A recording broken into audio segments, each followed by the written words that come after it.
Let's be honest about something. The Cleveland Browns could have the most quietly dangerous offense in the AFC heading into 2026, and most people aren't even paying attention yet. Not because of a blockbuster trade, not because of a flashy free agency move that sent the internet into a frenzy, but because of something that doesn't get clicks, doesn't trend on social media, and doesn't show up in highlight packages. Trust. Real, documented, built from the ground up trust between a quarterback and his receivers. And right now in Cleveland, that trust has a name: Isaiah Bond. And what's been developing between Shedeur Sanders and Isaiah Bond this offseason isn't just a warm, feel-good story about two young players finding their footing together. It's a signal, a window into something that could define the entire direction of this franchise in 2026. So we're going to break it all the way down, not just the surface, not just the quotes and the highlights, the full picture, what it means, why it matters, and what still has to happen before this offense can reach the ceiling that Todd Monken built it to hit. Because here's the thing about off-season chemistry stories.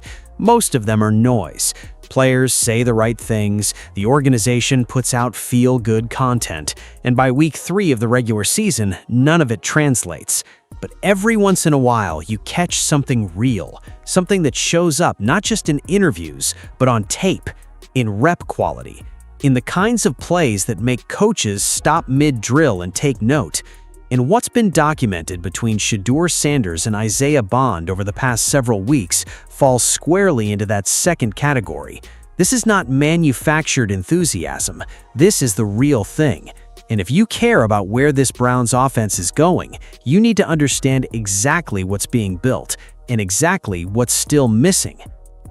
Isaiah Bond broke his silence, and when he did, what came out wasn't the kind of carefully polished PR answer you get from a player who's been media trained within an inch of his life. It was something more valuable than that. It was a genuine account from a player who is actually living through something worth talking about. Bond sat down with the Cleveland Browns organization directly. This wasn't filtered through outside reporters or secondhand takes, and he described in his own words what he's been experiencing as his connection with Shedeur Sanders evolves in real time during one of the most important competition periods this franchise has faced in years. And the first thing you notice when Bond talks is that he's not just talking about football. He's talking about investment. He flew down to Miami in the offseason. He put in throws with the quarterbacks away from the facility, away from the structured environment of organized team activities, in the kind of voluntary setting that tells you everything about a player's actual commitment level versus his public commitment level. Because anyone can show up when the coaches are watching and the cameras are rolling. The players who show up in Miami in the offseason when nobody's making them, those are the ones who are serious. And Bond was serious. He was down there getting timing right with Shedeur, building the kind of rhythm that you simply cannot manufacture once the regular season starts, and every mistake has real consequences attached to it. But the off-season work wasn't only about the mental and technical side of the game. Bond came back to Cleveland looking different, noticeably, visibly, undeniably different. About 15 pounds of added muscle, all of it with the speed maintained.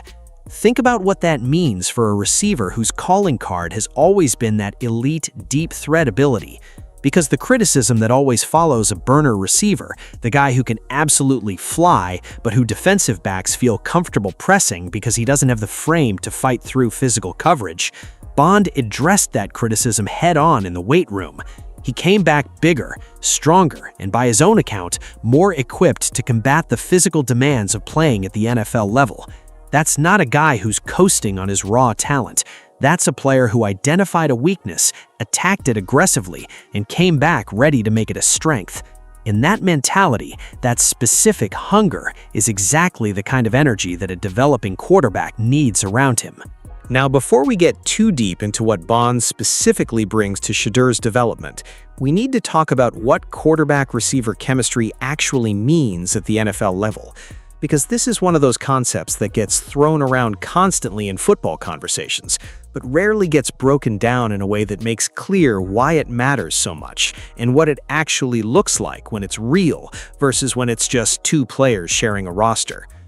When a quarterback and a receiver have genuine chemistry, not the kind that exists on paper because they've been through the same practice schedule, but the kind that's been built through real investment in understanding each other, something changes in the way the passing game functions. The receiver stops just running routes and starts anticipating. He begins to develop an internal map of where the ball will be before it leaves the quarterback's hand. Not just where it's going, but when it's coming, how hard it will be thrown, what trajectory the quarterback prefers on a given route combination based on the coverage he's seeing. That kind of anticipation transforms a receiver from a guy who runs good routes into a guy who makes the quarterback look like a genius. And on the other side of that equation, the quarterback develops his own internal map of the receiver. He learns how that specific player runs routes under different coverages, where he's going to create separation, and at what point in the route that window opens. How the receiver's speed and footwork interact with different defensive alignments to produce open spots that the quarterback can exploit before the defense even realizes the coverage is broken down. When both sides of that equation are operating with that mutual understanding, built layer by layer through repetition and shared experience, you stop having a collection of individual plays and start having a connected, flowing system where every completion builds the foundation for the next one. And that is the difference between a passing game that works and a passing game that genuinely scares people. Trust between a quarterback and his receivers is not some soft, intangible concept that sounds good in press conferences. It is the primary factor separating functional offenses from dangerous ones. And right now, in Cleveland, that trust is being built in real time between Shedeur Sanders and Isaiah Bond.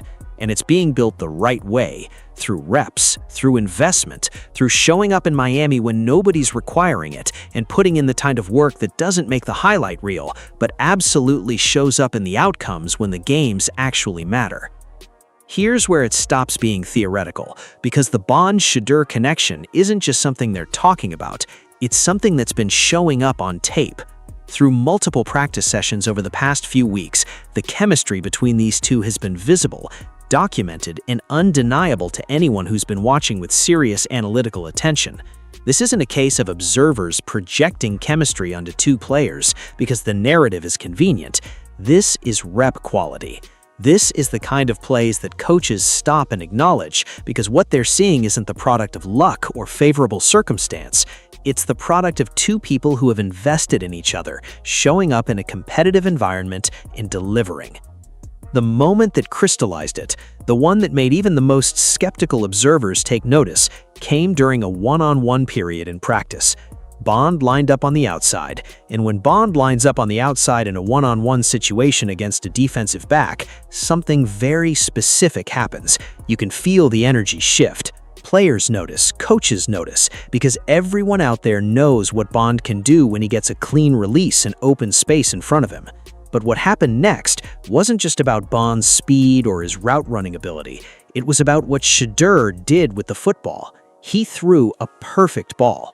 Not just an accurate ball, a perfect ball. The kind of throw that accounts for the receiver's trajectory, anticipates where the route is going to finish, and puts the football in a location where Bond can run through it at full speed and turn it into a touchdown without breaking stride.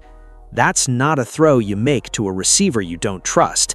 That's a throw born of knowing, of having built enough shared understanding through enough repetitions that the quarterback doesn't have to guess, he knows. And in that moment, on that one-on-one rep, the chemistry between Shedeur Sanders and Isaiah Bond announced itself to everyone watching. Bond talked about it afterward with the kind of calm confidence that comes from a player who prepared obsessively for exactly this kind of moment. When you train that hard for one-on-one situations, when you invest that deeply in the preparation, the execution stops feeling like pressure and starts feeling like inevitability. That's the mentality Bond is playing with right now. And when a quarterback has a receiver playing with that mentality and trusts that receiver enough to put the ball exactly where it needs to be in a tight window, that combination becomes extremely difficult for defenses to handle. But the story of Shedeur's development this offseason isn't contained entirely within the Bond connection, because while that one-on-one touchdown was the flashiest piece of evidence, something arguably more revealing happened in a different moment from the same session. Shedeur Sanders completed a crossing route to Cole Wilson, and if you're the kind of person who only pays attention to the highlight reel plays, you might have scrolled past that without giving it a second thought. Crossing routes don't explode on social media. They don't get clipped and shared in quarterback development montages.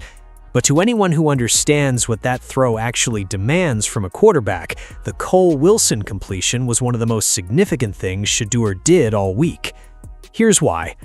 A crossing route at the right depth, thrown with the right timing to the right shoulder of a receiver running at full speed, that throw requires a quarterback who is processing the game at an NFL level. He has to read the coverage before the snap and understand which crossing route combination creates the open window against what the defense is showing. He has to time the throw not to where the receiver is, but to where the receiver is going to be, accounting for the receiver's speed and the depth of the route so the ball arrives at exactly the right moment without forcing the receiver to adjust or slow down. He has to place the ball on the correct shoulder so the receiver can catch it in stride and create yards after contact, rather than catching it and immediately running into the defender's chest. Every one of those elements has to come together simultaneously on a single throw, with the defensive back closing that window in real time, and Shedeur completed it cleanly. That matters enormously in the context of evaluating his development as an NFL-ready quarterback, because the deep ball is where raw talent shows up, the crossing route is where football intelligence shows up. And a quarterback who can do both, who can throw the deep ball with the timing and placement that makes Isaiah Bond a nightmare in one-on-one coverage, and can work the intermediate level with the processing speed and accuracy that a Cole Wilson crossing route demands, that quarterback is developing the kind of comprehensive throwing portfolio that Todd Monken's offense was specifically designed to deploy. This isn't a one-trick signal caller. This is a young quarterback who is expanding his game methodically and deliberately at exactly the right time in his development. And now we get to the part of this conversation that most people are dancing around without actually saying out loud. Because while everything being built between Shedeur and Bond is real and genuinely exciting, there is an analytical reality about this offense that needs to be confronted directly if we're going to have an honest conversation about what the ceiling actually looks like heading into 2026. One trusted receiver is a foundation. It is not a complete offense, and the difference between those two things is enormous. Here's what defensive coordinators do for a living. They watch film. They identify tendencies. They find the connection that a young quarterback leans on under pressure, and they devote specific schematic energy to taking that connection away. When you have a quarterback-receiver pairing that has developed genuine chemistry, the defensive coordinator on the other sideline is not sitting in his film room impressed and defeated. He's sitting in his film room drawing up a coverage scheme that rolls two defenders toward that receiver, tells his cornerbacks to press that side of the formation, and forces the quarterback to look somewhere else. And the somewhere else is where this offense has to be ready. Because if the somewhere else is a collection of receivers who haven't yet built the same investment in understanding Shedeur that Bond has built, then the defense has won. They've taken away the one connection the quarterback truly trusts, and now they're watching him operate in unfamiliar territory. Jerry Jeudy is on this roster. He has the skill set, he has the route running ability, the release package, the competitive toughness that makes him a legitimate NFL receiver. But talent doesn't automatically produce chemistry. You have to build that. You have to invest the same time, the same off-season work, the same level of mutual understanding that Bond invested with Shedeur. Jeudy has to know what Shedeur needs from him in specific coverage situations. Shedeur has to develop a feel for where Jeudy creates his separation and how to put the ball in a position that turns good routes into great gains. That's not something that happens by accident, and the urgency around making that happen is not a secondary concern to be addressed sometime between now and September. It is a present priority.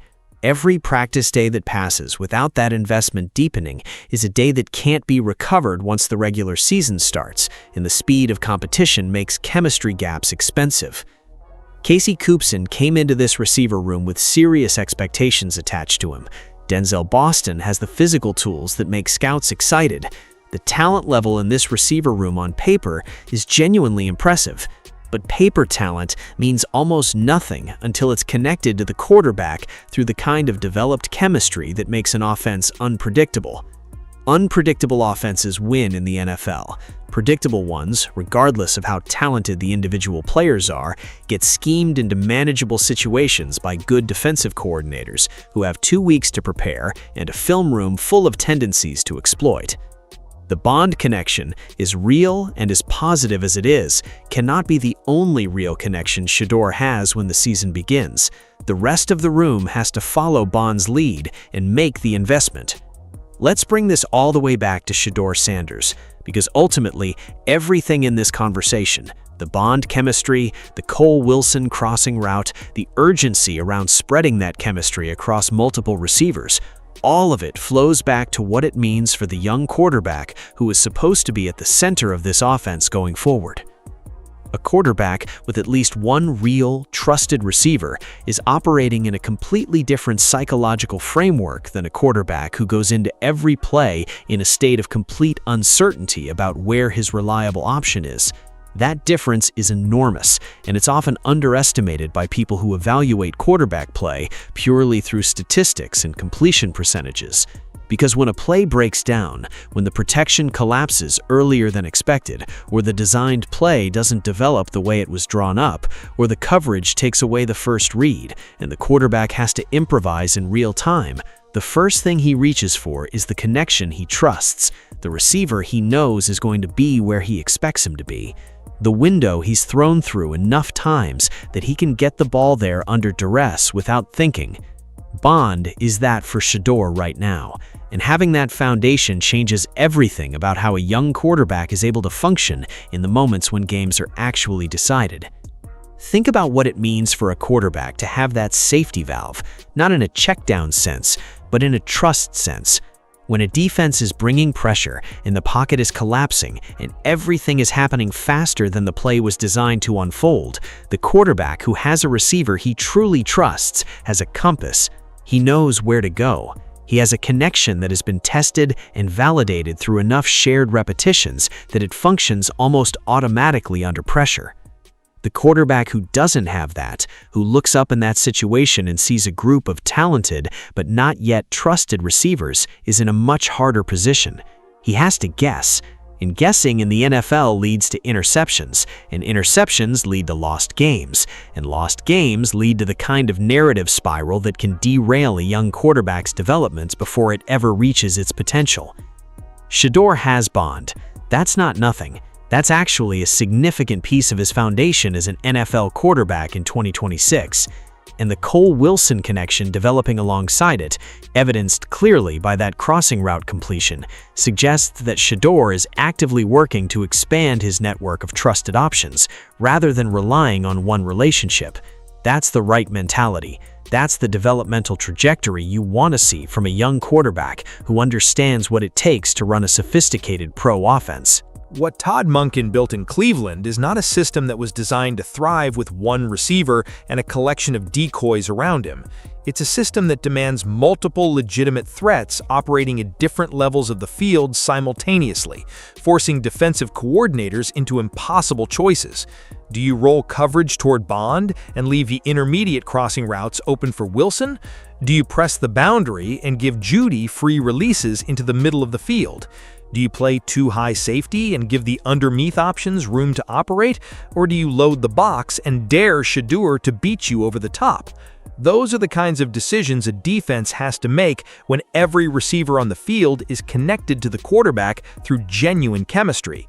And when a defense is making those decisions under that kind of pressure, with no clear answer that takes away everything at once, that's when the explosive plays happen.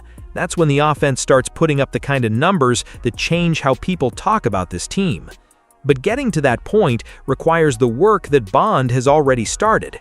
It requires Jerry Jeudy making the same commitment. It requires Casey Coupson and Denzel Boston investing in their relationships with Shedeur the same way Bond invested in his. In the offseason, voluntarily, in Miami if necessary, in every available rep during practice, in the kind of quiet, unglamorous, completely essential work that never makes the highlight reel but absolutely determines where this offense ends up. The talent is here. The system is in place. The quarterback is developing exactly the tools and the chemistry foundations that you need a young NFL quarterback to develop at this stage. The question that 2026 will answer is whether the rest of the receiver room follows Bond's blueprint or leaves Shedeur to carry a one-dimensional passing game into a schedule that will find and exploit every predictable tendency this offense has. So here's where we land.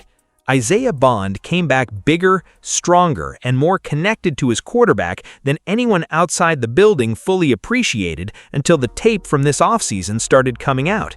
He invested in the relationship when it was optional. He flew to Miami. He put in the work, and the result is visible on film. In a one-on-one touchdown rep that showed exactly what this connection looks like when both players are operating with full trust and full preparation, and in the growing body of documented evidence that Shedeur Sanders is becoming a more complete quarterback with every passing week of this offseason. That's the real story here. But the ceiling of this Cleveland Browns offense in 2026 is not determined by what Bond and Shedeur alone can produce. It's determined by how many other receivers in that room decide to make the same investment Bond made. Jerry Jeudy has the talent. The question is the commitment. Casey Coupson and Denzel Boston are here because the organization believes in their ability to contribute. The question is whether they'll do what's necessary to transform that belief into real on-field chemistry with their quarterback before the season begins, and the window for building it quietly and without consequence closes for good. Chemistry is not given, it's earned. Repetition by repetition, throw by throw, off-season trip by off-season trip. Bond has shown everyone in that receiver room exactly what the blueprint looks like. He went and got it. Now the rest of them have to decide whether they want to be the players who followed his lead and turned this offense into something defenses genuinely feared, or the players who had the talent and the opportunity and left the ceiling where they found it. One connection is a foundation, multiple connections are a weapon, and this Cleveland Browns offense, built by Todd Monken, handed to Shedeur Sanders, and now being armed with the developing chemistry of a receiver room that has every reason to be special. This offense has everything it needs to become that weapon. The work is happening. The tape is showing it. The question now is simple. How far does it spread? Watch the receiver room. Watch who follows Bond, because whoever steps up and makes that investment is going to be a very important player in a very important offense, and this is only the beginning.